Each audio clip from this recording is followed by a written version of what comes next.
I'm Nick Knudsen, joined by Will Miles. Welcome to Stand Up and Holler. On tonight's episode, Mizell and Jean solidify the outside with the receiving core. Jackson and Castell commit to add numbers to the secondary. We're looking good there, and we'll stop to take the temperature on the state of this recruiting class.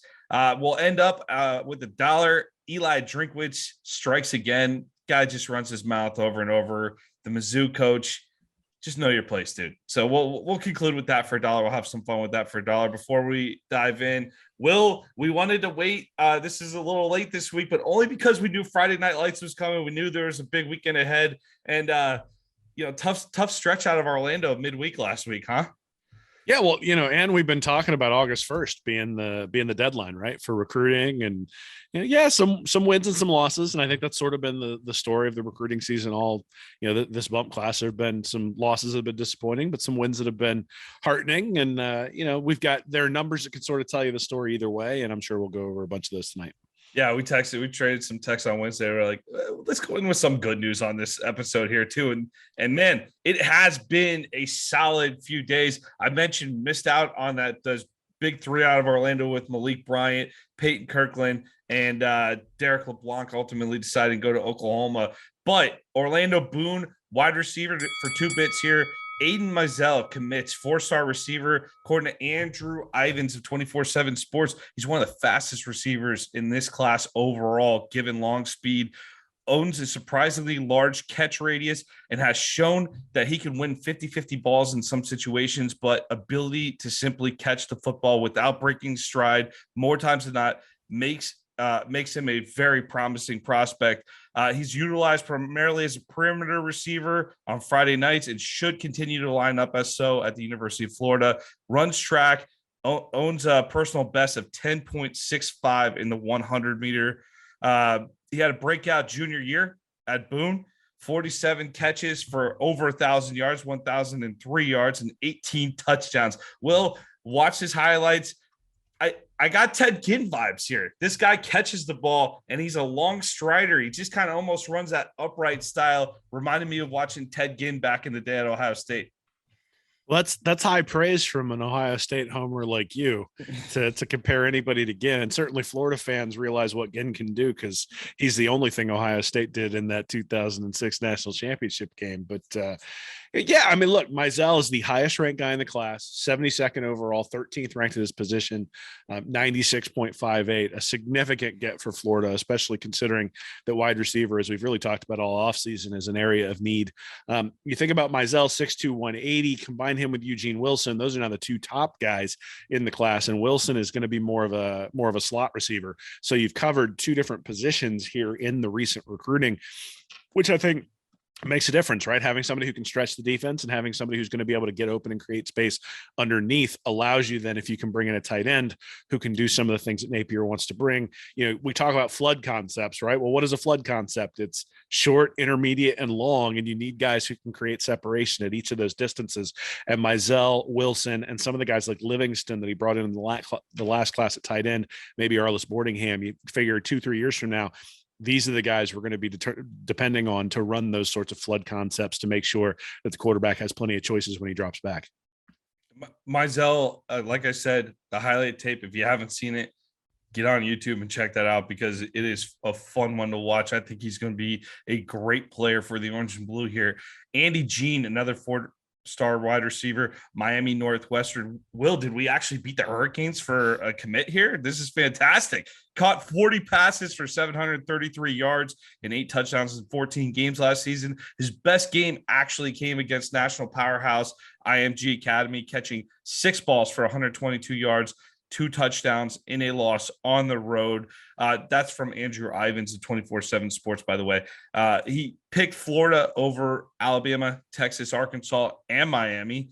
And South Florida recruiting analyst Larry Bluestein said Andy was a key target for a lot of people. I thought Miami would end up getting him because they need one of those go-to guys. Andy is at outside receiver and is going to cause a lot of problems. This year, I think he blows up. And he's been a guy that's been catching steam here, Will, on the recruiting trail. It's been a name that's been rising up boards. And another nice get here, especially Kiri Colbert has had, we'll talk about the receiving core in a minute overall, but Kiri Colbert has had a nice first class here so far at Florida. Yeah, absolutely. I mean, again, we've always sort of talked about these recruits and their rankings based on, where they sit. I know we talked about this with offensive linemen where they had, guys ranked in the 600 and 800. And it was like, hey, if they bring in a 5-star and a guy sitting at 250, then this is a really good offensive line class. I think Jean, if he was the highest ranked wide receiver, we'd go, oh, okay, like that's okay. But the fact that there's 2 or 3 guys in front of him means that you sit there and say, okay, now if he can come in and be the 3rd best receiver on a squad 2 or 3 years from now, yeah, that's a reasonable projection for a guy who sits at his ranking. And 2, he could outperform it as well. This is one of the interesting ones. Usually for Napier's recruits, 24/7 has tended to be higher on his recruits than some of the other services. In this case, it's actually the opposite. So 24/7 has him as a 3-star, have him ranked as the 70th wide receiver in this class. The composite has him as the 42nd ranked wide receiver. So we'll get to see who's right when it comes to those sort of rankings. But again, that sort of speaks to one of the things that I think we've seen with Napier's class this year is, especially at the skill positions, there's been some disagreement in terms of the evaluations of the 3 different recruiting services. We've seen that with a few guys where you think about On3 has guys ranked in like the top 50, and then they're like 125th or 150th overall in the rankings. This is another one where, the 24/7 ranking is actually dragging him down, which means that the rivals in the ESPN and the On3 have him ranked slightly higher. So, this is where, we talk about evaluation. Coaches like to talk about evaluation when it comes to recruiting. This is the range where it makes a difference. I mean, once you get in that 250 to 400 range, being able to evaluate, being able to say, hey, is he really a top 100 prospect or is he a 500 prospect? Like some of these services might have people ranked. Now, Jean doesn't have that wide of a distribution, but there is a distribution here. And so what that really says is that there are people who look at his tape and look at his play and say he has an opportunity to be really, really, really good. But there are people who are looking at it and saying there are some holes in his game. He's going to have to fill those holes. And the question that is going to be, how can Napier and company and Colbert and all those guys on staff help fill those holes so that he can fulfill the potential? Let's talk about the receiving core as a whole. First off, let's start with this class. Jean, Mizell, Wilson. We talked about Eugene Wilson, Creed Whittemore, and Tyree Patterson. All receivers coming in this class of 2023. This is a position that you question the depth of it here in 2022. It's been addressed. Five solid commits here in this class of 2023. I don't think the depth is going to be a question going forward at the receiving position here. You're looking at it, Will, Patterson, Mizell, 2 very explosive guys. Wilson and Jean also have the ability to get downfield, but I think Whittemore, Jean, Wilson, Mizell, Patterson, very nice mix of the type of receiver you're looking for. And I think it's a little bit, they each bring a little bit something different to the table here. And I really like what they're building at the receiver position going forward. Yeah, I mean, I think it's going to be a question of, does one of them turn into a star is going to be the way you end up ranking this. Because, you think about, you were asking me before we even came on, what was my thoughts about the last time Florida had a recruiting class like this at wide receiver. And the first thing that popped to mind was 2016. You had Tyree Cleveland, who was the 34th ranked player overall. You had Freddie Swain at 127. You had Josh Hammond at 165. You had Dre Massey, who was a community college transfer, who everybody thought was going to be the next big thing. You had Rick Wells at 467. MacArthur Burnett was an all-purpose back at 482, but we thought he might catch a ball out of the backfield a little bit. So you start looking at those guys and go, yeah, that's a pretty good recruiting class. And it's interesting because when you compare it to like the blue chips in the 2015 class for McElwain, he had Antonio Callaway at 341. And then I'm looking, he had Khalif Jackson at 848, and that was it at the wide receiver position. So he needed to fill that wide receiver position. But I think Florida got more explosiveness out of Antonio Callaway than they did out of that entire 2016 class, right? Now, if Tyree Cleveland lives up to that 34th overall ranking, and Cleveland was a good player for Florida, but he was not borderline 5-star delivery when it came to what he provided Florida over his 4 years here. And so if they had gotten that kind of star play out of Cleveland, that's a heck of a recruiting class when you supplement it with Swain and Hammond, right? But when you don't but when you end up having to bring in guys like Grimes and guys like Van Jefferson to supplement these three, and you get guys who are NFL quality, but sort of 7th round / undrafted free agent quality is kind of what you saw with most of those guys. Well, okay, you have a productive offense when you've got a quarterback like Trask who's able to get things done, but you don't have a guy who takes a swing pass and takes to the house. And so that I think is going to be the question. That's how we're going to evaluate this class 3-4 years from now. Is it's not going to be, oh yeah, we had somebody who was 332nd. It's going to be, did Andy Jean turned into a star? Did somebody else from this class, did Aiden Mizell turn into a star? Did Eugene Wilson turn into a star? Because we would have said the same thing about Xavier Henderson being a huge pickup 3 or 4 years ago. And Henderson has been a good player, but he has not been an explosive star.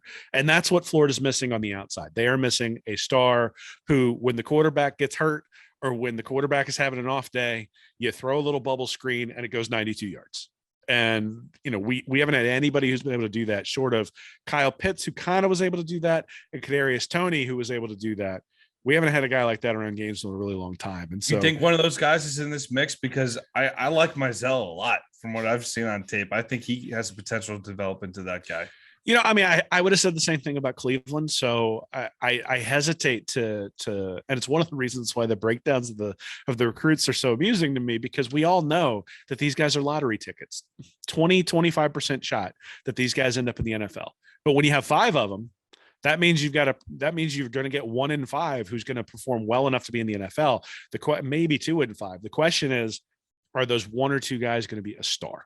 And that's the thing. I think Mizell has the profile to be a star. I think Eugene Wilson has the profile to be a star. I think Jean has the profile to probably be a mid-round draft pick. I don't know whether he's necessarily a star. And I think when you take Whittemore and Tyree Patterson, those are guys who you'd be very happy if they wound up in that 5th, 6th, 7th round range going to the NFL based on the recruiting profile. Now, if you get all of that, right, you get a star or maybe 2 stars, and then you get guys who supplement them in the 5th or 6th round, then you're really, really happy with what you got here. Yep. The big thing is Florida's really, really thin at wide receiver, has been now for years. They're supplementing that here. The question then is, are they going to be able to keep all these guys happy? Are there enough balls to go around now that they're bringing in this many guys? And then are they going to be able to bring in any more wide receivers next year? Because one of the problems that you've run into in recent Florida classes, I mean, even if you go all the way back to like the Jacoby Brissett, Jeff Driscoll class, where you bring in the 2 quarterbacks who are competing for the same spot, one quarterback leaves, the other one gets hurt, and all of a sudden you get Skylar Morenweg playing quarterback. You do have to plan for those sorts of things. You can't just oversign because it's a position of need and you need to hit there. You also need to make sure that you keep things balanced. So that'll be the question too, is what does that mean for next year's class? And we're going to have to start looking at the balance, because what you don't want is 5 guys at wide receiver this year and then 1 next year. You're going to want to supplement next year with like 2 or 3 other guys who have an opportunity. And then all of a sudden it becomes a pipeline, right? Where you bring in 2 or 3 guys who are relatively highly ranked every year and say, hey, you're going to push each other. And, if you were one of those 2 or 3 guys from 2 years ago and you're not stepping up, well, there's a transfer portal and we're going to let the young guys have a shot. I think that's a great point about the numbers situation there. But if you stop and look at the actual receiving core that's on campus right now, Ricky Pearsall comes in, you're hearing a lot of good things about him. He has 2 years left. 2 years left. I mean, he could take off this year and go to the NFL if he has a great season. But the only guys that you're definitively losing after this season are Pouncey and Shorter. That's it. Henderson, Whittemore, Weston, Fraziers, Burke, Reynolds, Douglas, Khalil Jackson should all be available to play for the next couple of years at least here.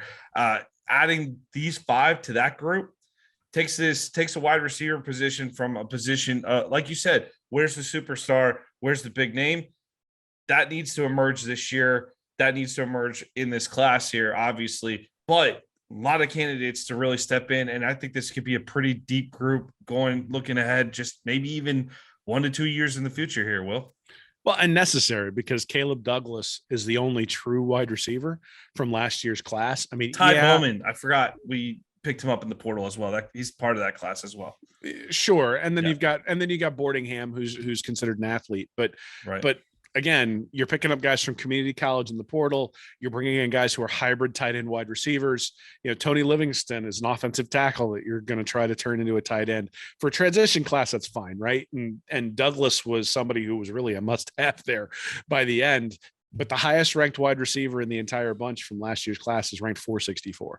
So I'm not going to complain about guys ranked 72nd, 140th, 332nd, 406, and then 823. So basically 4 of the 5 wide receivers who've been signed this year or who've committed this year are ranked higher than last year's wide receiver signee. Yeah, that's awesome, right? It's great to bring in those guys. It's great to bring in that competition. And with the transfer portal, the numbers might actually be a little bit less important than they have in the past. The NCAA has been a little bit more lax. They've passed rules recently, or at least have proposed rules recently about initial counters that used to make me really hesitant to push people into the transfer portal or use the transfer portal all that much. The fact that they're starting to understand that leaves people in a lurch in the transfer portal and not having a place to go means that I think those rules are going to continue to loosen up. And so the numbers game that's associated with the portal is going to be less important. It's not going to affect high school recruiting as much. And so as long as that's the case, then you'll have the ability to push somebody out, and that'll be okay. I mean, it won't be great for that player, but it'll be okay for the program because you will be able to process people out same way they used to with gray shirts and blue shirts and all that sort of stuff. Well, a lot of positive momentum at the wide receiver spot for the Gators on the trail. Let's move on to 4 bits here.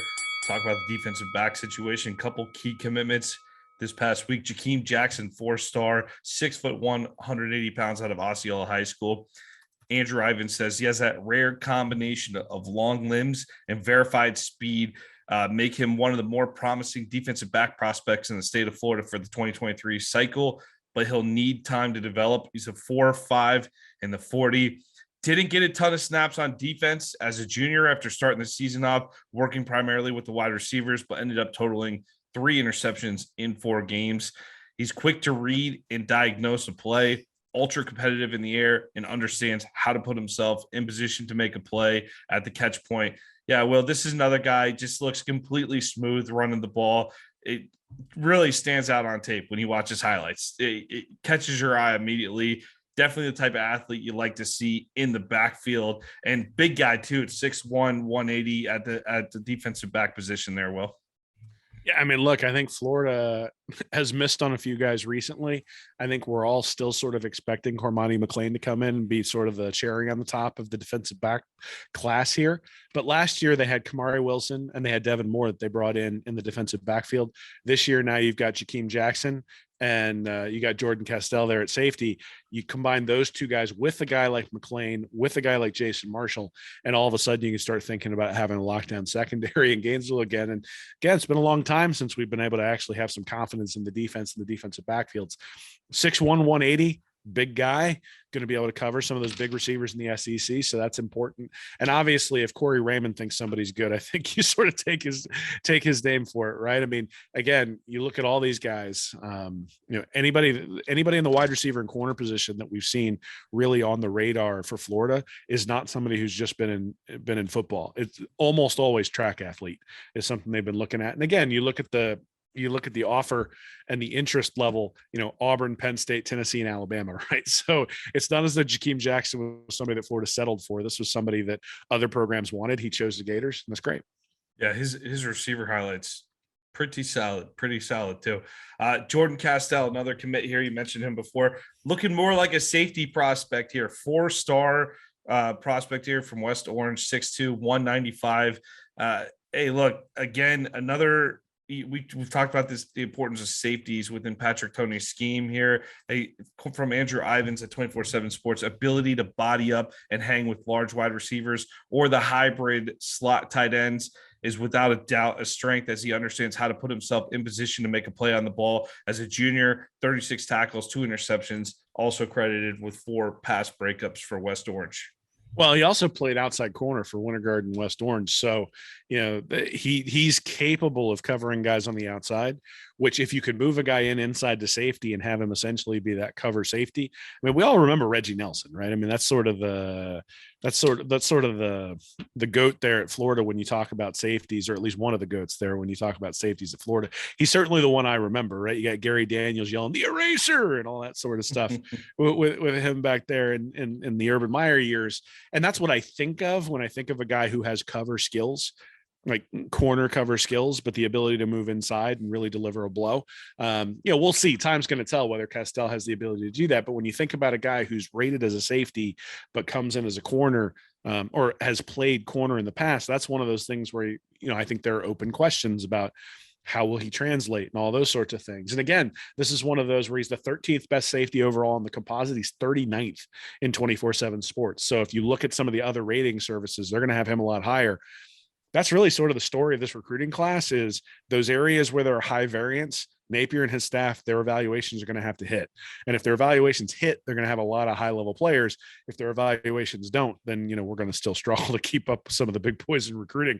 But Castell is, even just if you look at his composite, 202nd overall, 13th safety in the country. He's a high quality player out of Winter Garden. So somebody in Florida, we've talked about locking down the state of Florida. Florida's starting to do that, at least for the guys ranked between 100 and 300. And, so again, a big addition. These are like these guys we're talking about. I know we all salivate over the 5-star guys and the top 50 guys and those sorts of things, and rightly so, because those guys are really, really important to a recruiting class. But these guys like Castell, these guys like Mizell and Jackson and Eugene Wilson, all these guys are very, very important to building an overall depth of class that enables you, even if you get those stars, to have somebody to step up if either a star leaves early or a star goes down. So, and oftentimes at this rating, these guys actually turn into stars, right? It's not inconceivable to have a guy ranked 200th who turns into just a monster who's able to go into the lineup. Now, it usually means there's some sort of development that needs to be done. So I wouldn't expect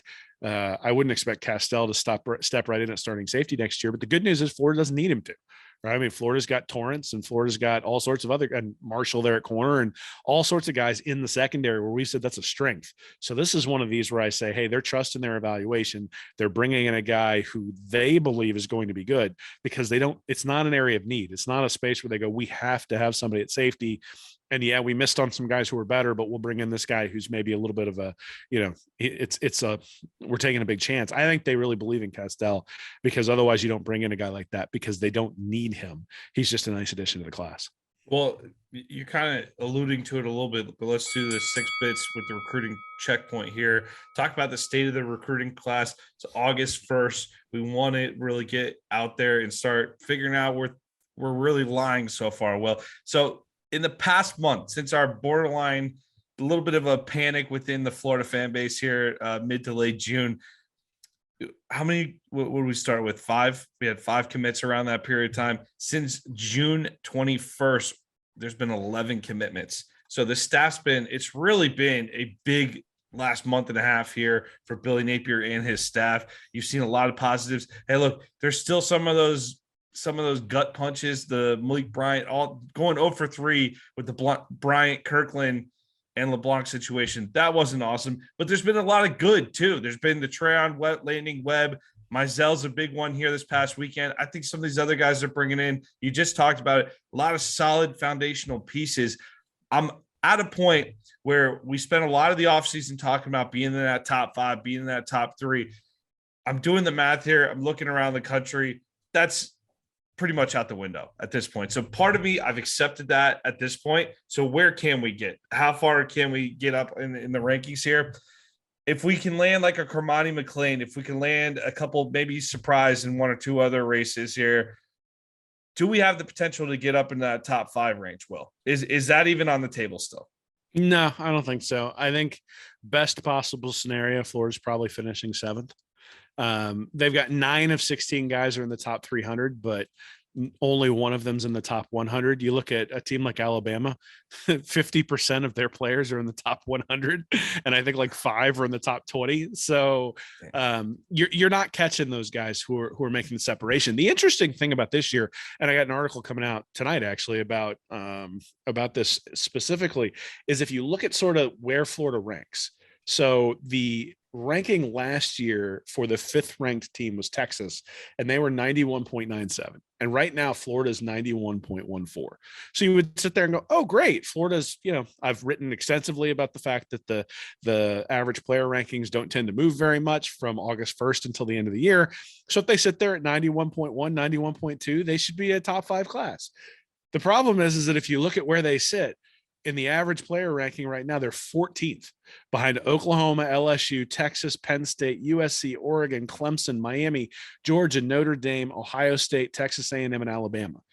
And Alabama, A&M, Ohio State, Notre Dame, Georgia, and Miami are all guaranteed to be in front of Florida based on average player rating. It's just there's no possible way to pass those teams unless there are some major flips that are in the future and Florida's NIL dollars start going a little bit further than they have thus far, because the reality is those teams have too big of a head start for Florida to catch up at this point.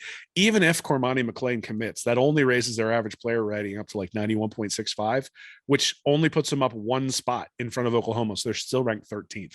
So I think best case scenario, you're probably looking at 7th. And the reason for that is all the new coaches who are also seeing the bump this year. So last year, 91.15 was good enough to be 5th, but this year, Miami, who was lower last year, is at 92.32. You got Oregon, who's at 92.02. You've got LSU, who's at 91.73. You got Oklahoma, who's at 91.61. So these programs, USC that's at 91.98. It's at Notre Dame at 93.31. Should have hired that defensive coordinator maybe, but 2 years ago, lamenting. But the point is that there's sort of a confluence of events here where, Napier's had some disadvantages, no doubt. At the same time, he's getting a bump. At the same time, all these other programs are getting a bump too. And these are all programs that were sitting right around where he was last year in that 14th, 15th, 16th, 17th range. And so for him to bump up 8 or 9 spots means that he needs a larger bump between last year and this year versus these other teams. And the other teams have gotten almost identical bumps. And so that's the reality, right? I mean, now look, a class of 91.15 or 14 like they are right now would have been top 5 last year. So do you sit there and say, hey, that's progress? I think in some ways you do, right? So Mullen's 4-year average from 2018 to 2021 was 90.6, and it was 90.75, 90.56, 90.74, 90.3. And one of the complaints about Mullen was it was Groundhog Day every year. He's always sitting there at 90.5, maybe a little bit above, a little bit below, but never really making any progress on the recruiting trail. Last year, Napier was 88.9, and now he's at 91.1. So even if he carries that through to the end of the year, we can say there's been progress. And when you compare that to McElwain, who was 87.3, 88.7, 89.1, so he averaged 88.4. Well, now you're seeing significant progress in terms of the overall talent on Florida's roster. So while I don't particularly this is not good enough to compete with Alabama and Georgia. It's just not right. And the other problem you've got is that Miami and LSU are also in front of you too. And so it's not as though you're second in the SEC, but 14th overall, like you can do in the ACC when you were Clemson back in the day and Florida State was reigning everything. Can't do that right now. And so there still needs to be progress that needs to be made between this year and next year, assuming that this year finishes up right where it is. And I mean, look, there's enough guys. I mean, at this point, Florida has 16 commits. So maybe they get that up to 92. If they get their rating up to 92 right now, they'd be ninth. Right. So even if he hits on just about everybody he's looking for, he's going to end up probably around 92 would be my guess. Best case scenario, and that ends up 8th or 9th. Maybe they push it. Maybe they flip a guy like Keon Keeley, who's been at Notre Dame been looking at Notre Dame for a while. There's been some chatter there. The chatter sort of calmed down, but maybe somebody like that comes on the board and they flip somebody like that. But the reality is that this year, I think we're going to have to look at it and say there's progress. Definite progress compared to what it's been. It's better than last year, and it's better than any class that Mullen ever had. Right. That's what I was going to ask. Don't get caught up in the ranking, like we're ranked necessarily. That overall we're headed in a positive direction with this, and that even though the progress isn't as quick as we may have liked this year, it's still going in the right direction. Well, so I mean, yes and no. Right. I mean, I think one of the things that I'm going to be writing about is what I call the psych standard. And this was Bill looked up a bunch of stuff years ago in 2018 about what future SEC championship coaches were able to do in their bump class. And they had an 8-spot increase in the national rankings, a 2-spot increase in conference rankings, 2.3 5-star recruits. They had an average national ranking of 4.7, and they averaged 17 blue chip recruits. And if you look at McElwain, the only reason he accomplished any of those things is because his transition class was so bad that his bump class had to be better. And then if you look at Mullen, the only thing he was able to accomplish out of all of those things was the number of blue chips. He had 17 blue chips in his bump class. So I don't think Napier's going to see an 8-spot increase. That would put him up to 9th. Now, maybe he does. Maybe he gets there. I don't think he's going to get a 2.3 spot increase in the conference rankings. He would have to pass LSU to get the 4th, and that he can do it, but that's kind of tough. He's not going to get more than 2 5-star recruits. He's not going to end up with a national ranking better than 4.7. And I do think he'll get the 17 blue chips pretty easily. So he's going to have 3 of the 5, and you're going to have to decide, is 3 of the 5 enough? Is that enough progress? And there is one other thing that I think we need to talk about here, which is that I do think NIL is warping the landscape a little bit. My next question. And so it still doesn't matter from the standpoint of, if Alabama has better players who come in on National Signing Day, whether NIL is causing that to happen or not is irrelevant, because the team with the better players is going to win more often than not. I mean, it's not 100% certainty, but they're going to win more often than not. I think the question is going to be, and it does feel like a little bit like Florida's really focused in that 100 to 300 area of the rankings. They've been very successful bringing in guys in that band, and they have been less than successful bringing in guys in the 1 to 50 band. And, is that intentional? I don't know. I don't have any inside information that says that may be intentional, but I can tell you right now that the guys in the 1 to 50 range are going to require a disproportional amount of NIL dollars compared to everyone else. And so is there a strategy where you just say, we're going to get every recruit we want between 100 and 300, the guys who we think that we've looked at and we've evaluated and we've said, we think these guys have shots to be stars. Let's go target those guys rather than getting into a bidding war over the guys everybody agrees is going to be great, right? And if you start thinking about NIL dollars as a limited resource, well, now that starts to become important, right? Because if you bring in 3 guys you really believe in between 100 and 175, well, does that equal the one guy who would have cost you $7, $8, $9 million, who's ranked 15th, who's a can't miss star? And I don't know the answer to that question. That is one of the fascinating things about NIL that's going to go on. And look, I think Florida is aiming for those guys who are ranked in the top 50, but obviously right now, the only one they really have a shot at, it looks like, is Cormani McClain. They're going to need to hit on him. And then they're going to need to hit on some of these guys in the 100 to 300 range. Yep. And this sort of goes back to what we said about the wide receivers is, we can look at the numbers all we want. I think the numbers suggest that when Florida plays Alabama and Georgia, the talent level is going to be problematic over the next 3 years, because 3 years from now is when the guys in this class are going to make an impact, which means that when we're looking at this and we're seeing progress, we need to actually say that we're going to be patient. That, the reason to not be patient with Mullen was not because Florida had a bad record against Georgia, in my view. And it wasn't because, it wasn't because Mullen was bringing in recruiting classes that were poor. It was that the recruiting classes were the exact same every year, which meant that there was not any hope that there was going to be an improvement. So if next year, let's say this year ends right at the exact same ranking, it's at 91.14. If next year they're 93.2, well, now you're in a place where you say there's hope that this thing's going to build. If next year it's 91.0, you go, well, now we're right back in the situation we were before. So that to me is the way to evaluate it at this point. Because like you said, the chance for a top 5 class this year has sailed.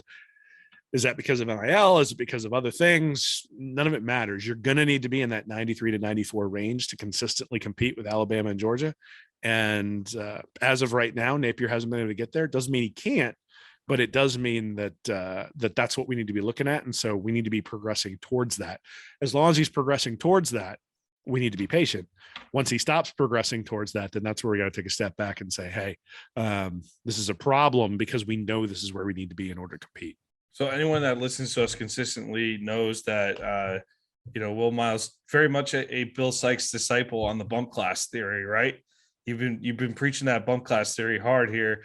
This is obviously that top, if we get in top 7 range, that's okay, but a little bit of a disappointment from what we were hoping in terms of getting up there with the Alabamas and Georgias and A&Ms of the world, competing with them, right? So if we fall a little short, which it sounds like we're going to do of that expectation, how much does that damage what we're building going forward in terms of really catching up in the near future? Is it just going to take, is it the message to, okay, well, as long as we get that steady improvement, like you just mentioned, the 91 to 93, that's okay.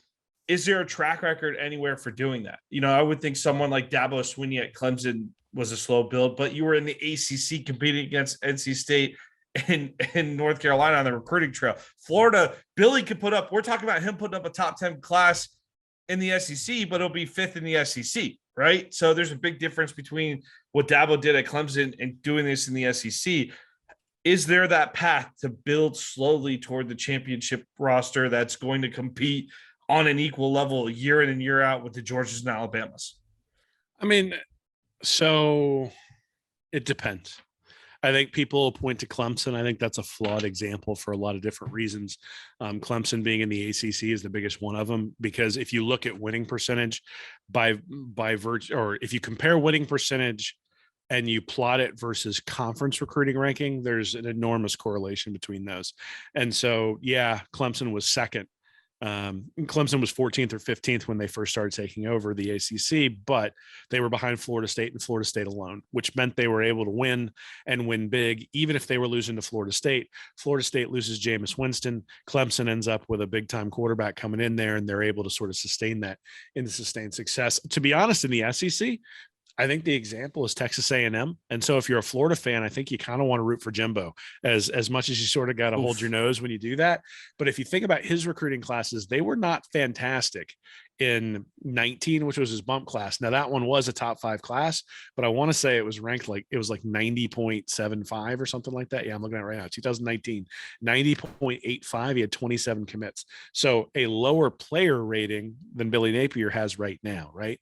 Now recruiting's gotten more serious since 2019, as hard as that can be to believe. But he goes 9-4 in 18, 8-5 in 19, then 9-1 in 2020. Had a really good year, only loses to Alabama in that year, barely beats Florida, and then 8-4 last year. So now you're going into 2022. I think there'd be a lot of consternation there in Aggie land if he hadn't just pulled in the unbelievable recruiting class that he just did, right? But if you think about the question you asked me was, is there a history of teams that have been able to sort of slow build from a recruiting perspective? I think in the SEC, A&M is the only one I can really point to. And if you go back, and they're still writing that story. We don't know the end of that story. Absolutely. And if you look at the SEC, I think one of the things that you're going to notice is that, guys like Phil Fulmer and guys like Tommy Tuberville are the guys who won SEC championships without necessarily having huge bump classes. And that was a long, long time ago. Yeah. And you start looking at the guys who've won it recently, guys like Kirby Smart, guys like Nick Saban, even guys like Malzahn, who were able to win the SEC, won it early and had big time bump classes to help supplement it. That's really been the story of recruiting. That doesn't mean the story can't be altered, and that doesn't mean there aren't other ways to do it. And I do think, and this is the one place where I think there is reason for patience, is that NIL changes the way this looks from a procurement standpoint. Like if your university decides that, or if your collective decides that it wants to target 3 5-star guys, well, you might have 3 5-star guys before you ever really even start recruiting anybody. And so there is, go look at Louisville's class. Yeah. So there is an ability to, allegedly. So there is an ability to go out and do those sorts of things and do things differently. And I would say the same thing with Texas A&M, right? I mean, Saban's been making a stink. They had 8 5-star guys signed on last year. Mm-hmm. If Florida if Napier and Florida and the collectives and the players fit right and all that sort of stuff, and they decide it's worth going out and signing 8 5-star guys next year, there is a dollar amount that enables that to happen, clearly. Now, whether it's what Napier or whether it's what Saban thinks it is, or whether it's what Sliced Bread thinks it is, or the $30 million that was rumored, or all that sort of stuff, I don't know, right? But there is a price. And I don't think it's illegal. I mean, I think Texas A&M we didn't break any laws. We didn't break any laws. Texas A&M did what they were allowed to do. But again, that to me is the model, right? And that disruption in what historically happened or has happened, I do think is tied into NIL. And so can Napier make that jump? Yeah, I don't, he's not going anywhere either. But, I'm sitting there looking at it going, yeah, there's a possibility to make that jump. Is it certain that he'll make that jump? I think the answer is no. And that's sort of the thing that came out of the, when they missed on Harold Perkins and Jacoby Matthews and those sorts of guys on National Signing Day, The comment that I made wasn't that this is like the sky is falling, this is terrible, how could we miss on these recruits? It's that had he been able to hit on all these guys, it would have answered all the questions about Napier's ability to recruit. And that's what this bump class says. This bump class, if it ends up at 91.1 at the end of the year in terms of player quality, once February comes around, what it says is he is an improvement on Dan Mullen. So it answers that question, but it does not answer the question of can he get to a level where he competes with Nick Saban and Kirby Smart? In fact, it kind of points in the opposite direction, right? And sort of starts answering that question a little bit in the negative rather than the affirmative. It doesn't completely answer it, but it means there's a question. And so those are the things that Napier's going to have to deal with. And that is the beauty of the bump class is no one can negatively recruit against you. You haven't gone out there and won or lost a game yet. Right. So there shouldn't be anything anyone can come in and say negatively about you. It's just your ability to go out and sell, your ability to compete against the teams that you're competing against. Now it's a rough environment right now. I mean, you think about it, Alabama has 4 or 5 stars, A&M has 1, Georgia has 2. Last year, the SEC had 18 of the 5-star guys who were on the board. You gotta start putting Miami in that mix, dude. You gotta start putting Miami in that mix too. Well, they've been a thorn in our side this entire process. Well, absolutely. So you got a team on the south that's going to raid from Gainesville down, and you got a team from the north in Athens and in Tuscaloosa that's going to raid from Gainesville north. And you're going to have to start bringing in those guys who are top recruits. Look, I mean, Clemson's looking strong still too after that big staff turnover. There's big questions there. Well, nice, look, man, we can make every excuse in the book we want, but I said this very early on. I said if all Napier does is get the players he wants, who live within 150 miles of Gainesville, he'll have a top 5 class. He's not going to have a top 5 class. So he didn't get all the players that he wanted within a 150 mile radius of Florida. And that therein lies the issue that if you look at the players in the state of Florida, they either went to Miami or they left. And for the vast majority. Now McLean, I think, is going to stay. And, you know, there are some other players, but you mentioned the Orlando 3, none of whom end up coming to Florida. You know, there've been some guys in Jacksonville who've gone someplace else. Well, you know, look, yes, I think you do. And I think, like I said, I think in some ways the idea of can you compete with Kirby and can you compete with Nick has a check mark in the no right now. And that's going to have to be moved from no to yes in order for people to fully buy into what's going on. And look, I think Napier has done a great job of enhancing what Florida already had, but that wasn't the question. The question wasn't, can you be better than Dan Mullen? The question on the recruiting trail, the question was, can you be as good or better than Kirby Smart and Nick Saban? And that's still an open question. And it's just something he's going to have to deal with. Yep. That's a good way to sum up the temperature on this recruiting class so far. Well, let's move on to $1. Talk about our boy, Eli Drinkwitz. Eli Drinkwitz over at Missouri appeared on the Jim Rome show this past week. And right off the bat, as he's being introduced, he cuts into Jim Rome. He says, I thought you were going to introduce my record, but with the latest allegations against Tennessee, let's hold up on what my record is because I expect them to vacate some wins, and that's going to help my record a little bit. Okay. Me personally, he says later on, I got to question my wife's commitment to winning. I don't know how much she's committed if she's not engaging in some of these things. I didn't know that was fair play in reference to Jeremy Pruitt and the Tennessee Volunteers alleged actions here that the NCAA brought up. The wife was involved in potentially handing out cash to recruits, a little bit of the nail salon stuff up there at Tennessee. You can read about it with the Tennessee NCAA sanctions. So Drinkwitz taking that little shot there at the Vols. And I know he's on the sideline. He wears his visor, and I think he thinks he's doing a Spurrier impression, you know, especially the target in this situation too, right? Well, Tennessee, it's always fair game to take a shot at Tennessee. But here's my issue with Drinkwitz. The big thing that separates him and Steve Spurrier, the win column, among a lot of other things. Since Rome didn't get to it, I'm going to jump in. I'll introduce Drinkwitz's record for you here. 5-5 in 2020, 6-7 in 2021, 11-12 overall, including 0-2 against Tennessee. All right. I'm all for a quotable coach with a sense of humor, but Eli is he's trying just too hard to be that guy. He wants to be that guy. And that's my issue here with Drinkwitz overall. Will, you're a guy that you're at Missouri, you have a losing record. All right.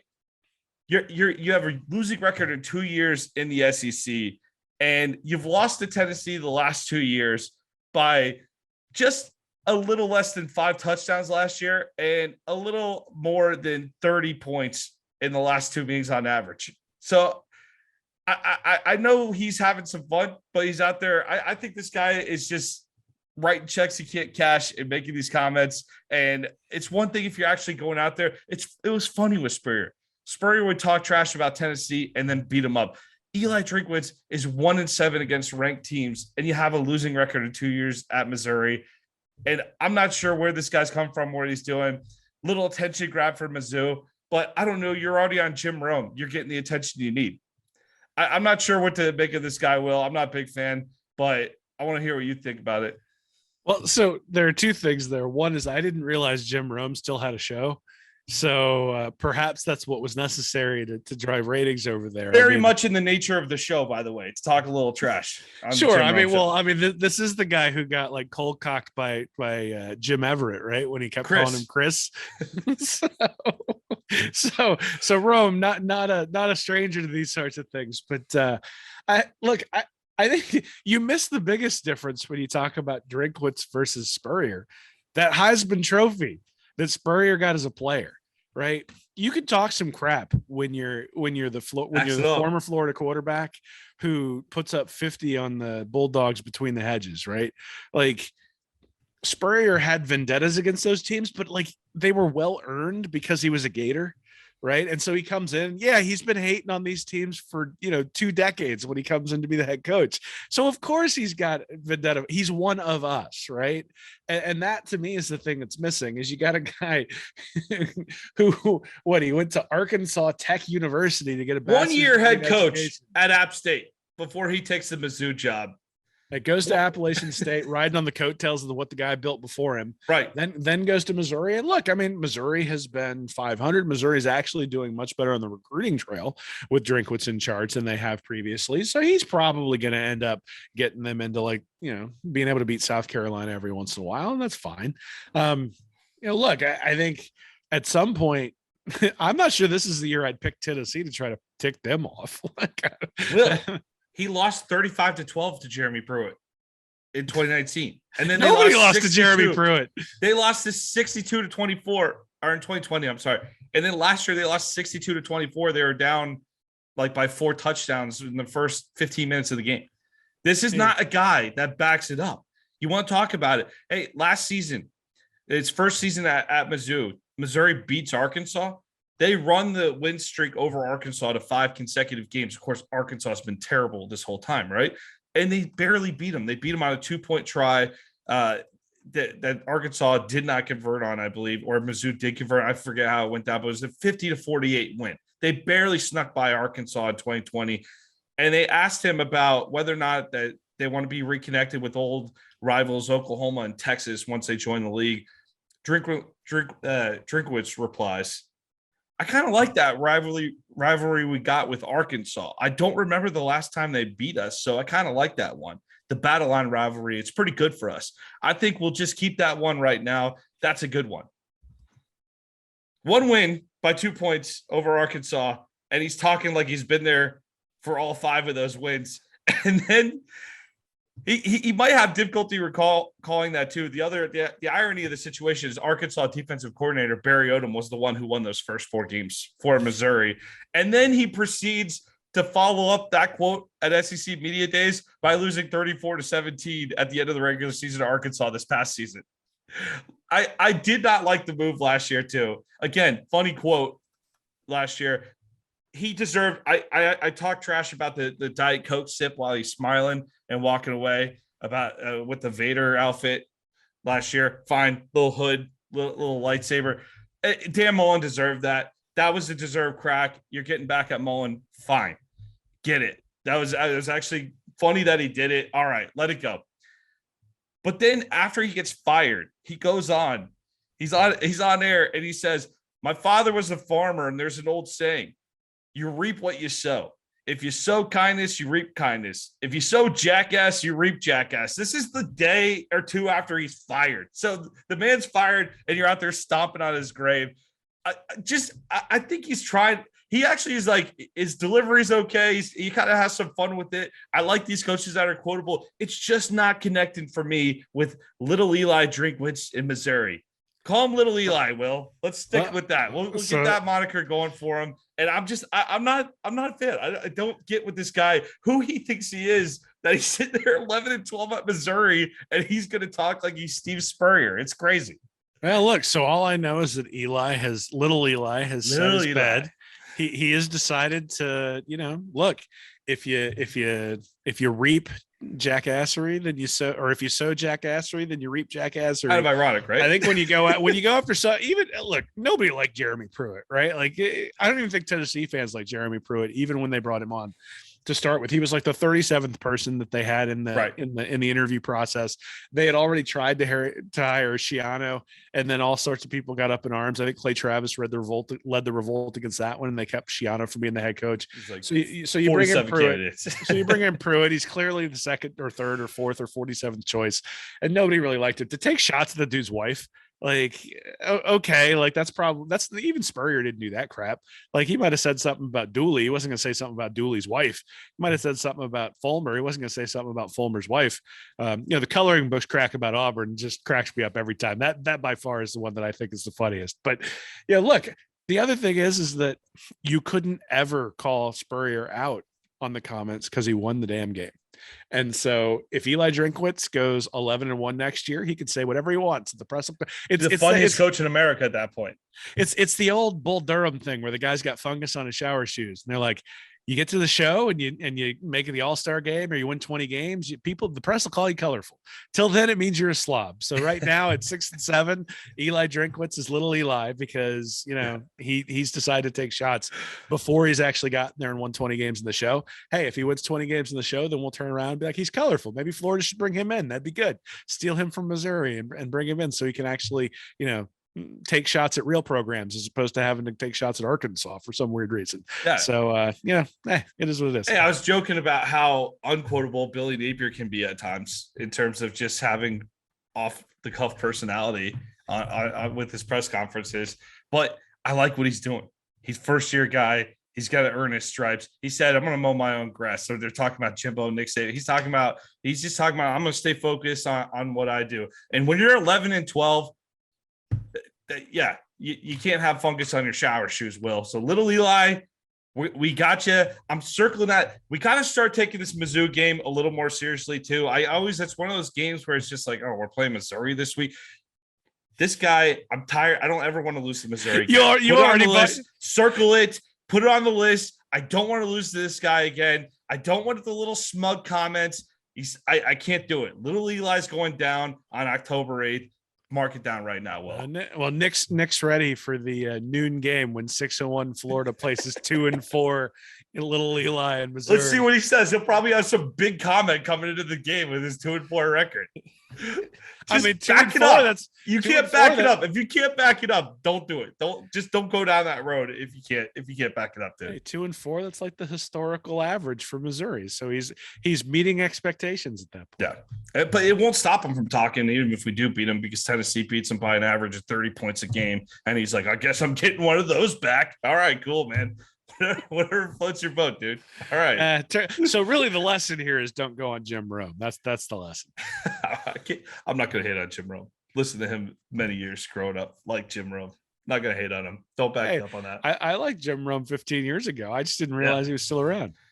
Yeah, he's doing okay. That's good. Okay. I'm sure he's doing fine. Better than us. Yeah. We can take some notes.